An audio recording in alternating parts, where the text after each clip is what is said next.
Alright guys, 1 second, gotta itch my ear. Could have easily just itched it before this video started, but you know, might as well waste 10 seconds. And actually, since I'm wasting time, I'll tell you guys a real quick story. I just went to the store because for some reason I've been craving Gatorade lately. So I just went and picked up a bunch of Gatorade, and I ran into one of my friend's moms, and he actually lives down in Philadelphia now. And it was kind of awkward whenever I run into people like that because they're not like really my friends, and I don't talk to them that often. So I was just like standing there, and I'm like, "So, how are you?"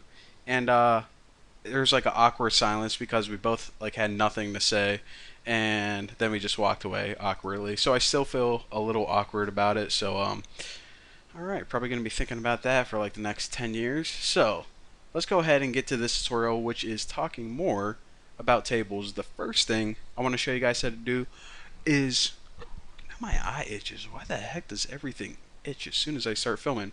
All right, let's go ahead and talk about the total row. So if you go to this Table Tools and Design tab right here, you're going to see a checkbox called Total Row. Whenever you click that, actually scroll down so you guys can see exactly what it does. So right now this is the last row of the table, and I'm going to check this Total Row checkbox. So what it does is it automatically goes to the end of the table and adds an additional column that totals up this column right here. It actually is smart. It picks the column that you want to total, and it's cool in most cases because a lot of the times people work with like accounting forms and they actually need a total. But for this case, in this example, it isn't really useful because having a sum of all of these players' points, there isn't really anything I can do with it. However, lucky for us, the total row actually has a couple different options that we can choose. We're not just stuck to the sum of all these numbers. If you click this little drop down right here, actually let me scroll up and make sure it's on the screen. You can actually choose things like average. Let me scroll in. I don't know if you guys can see that. So in the total row, it's not just the total. You can also do something like average, and this is actually a lot more useful. So of all the players, they average 2.208 points per game. I can also do something like I don't know what's the max. So 7.32. So that would be the highest player. The min 0, that's the lowest player. So that's just a nice little tip that I want to point out. A lot of people are like, okay, total row, does that mean like count all the rows or something? A lot of people get confused whenever they see that, so I just thought I'd explain it real quick. Now another cool thing that I want to point out is this. Let me scroll out a little bit actually. A little bit more, a little bit more, a little bit more. Oh, there we go. That's the sweet spot right there. Alright, so there are going to come a bunch of instances where you're going to want to remove duplicate rows. So right now, I don't have any duplicate rows, I know that.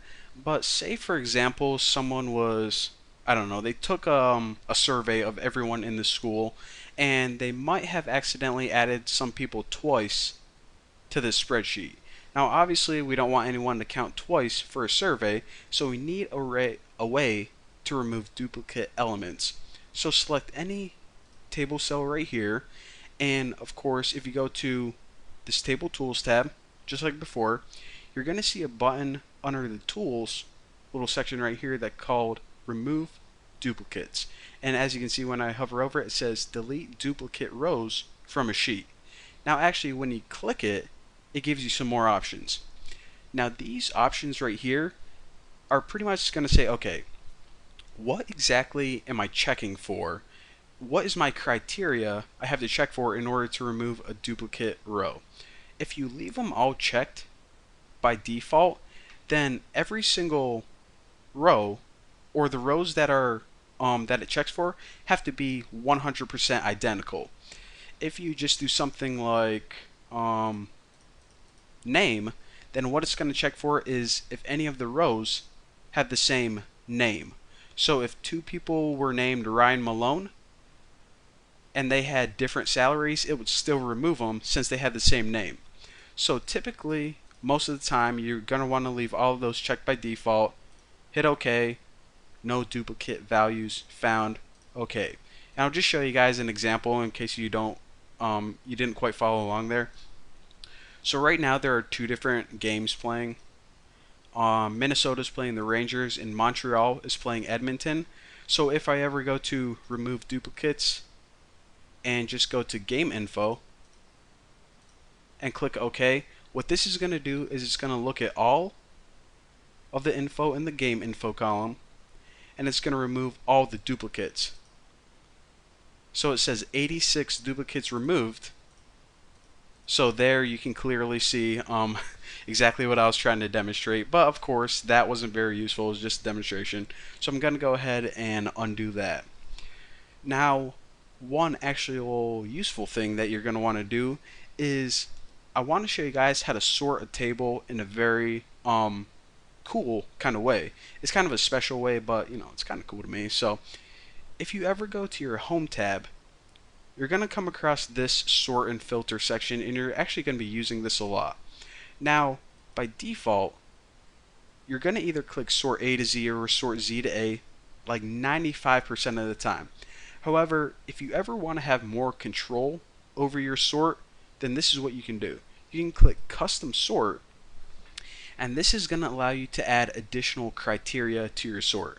So by default, you just have one criteria. So I don't know, say you want to sort by position, what position the player plays. You can go ahead and do that, sort A to Z, and you'll be good. It'll sort by position, no need to look at that. However, what I want to do is after it sorts by position, I then want to sort by, I don't know, average points per game. So whenever I hit OK, look what happens.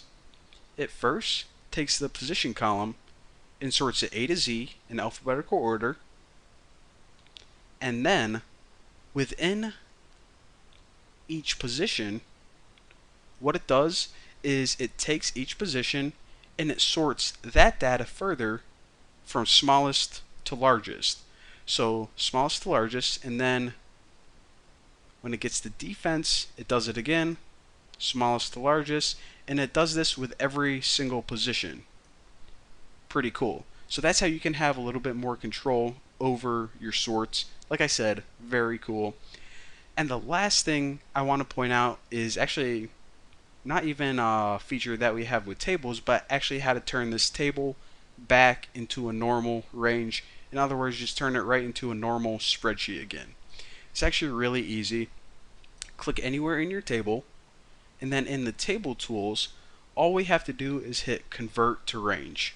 So it says convert it back into normal. That's pretty much what it's saying. So click that. Are you sure you want to do it? Because this is a pretty sweet table. Yes, we'll do it. And as you can see, it keeps all the styling, but you see that little drop down option that was on your headers, that is gone, and we don't have that cool table tab anymore, unfortunately. So again, that is pretty much the basics of tables and how to work with the different rows, how to style it, how to convert it back into a range. You guys are pretty much now very efficient at tables. I don't want to say experts because there's a lot of stuff we have to cover still, but I mean, we are definitely becoming a pro at Excel very quickly. So for now, thank you guys for watching. Don't forget to subscribe, and if you want any of the example files or if you have any questions at all about anything, then just go ahead and ask me on my forum. I'll be happy to answer them for you. So, well, I'll see you guys next time.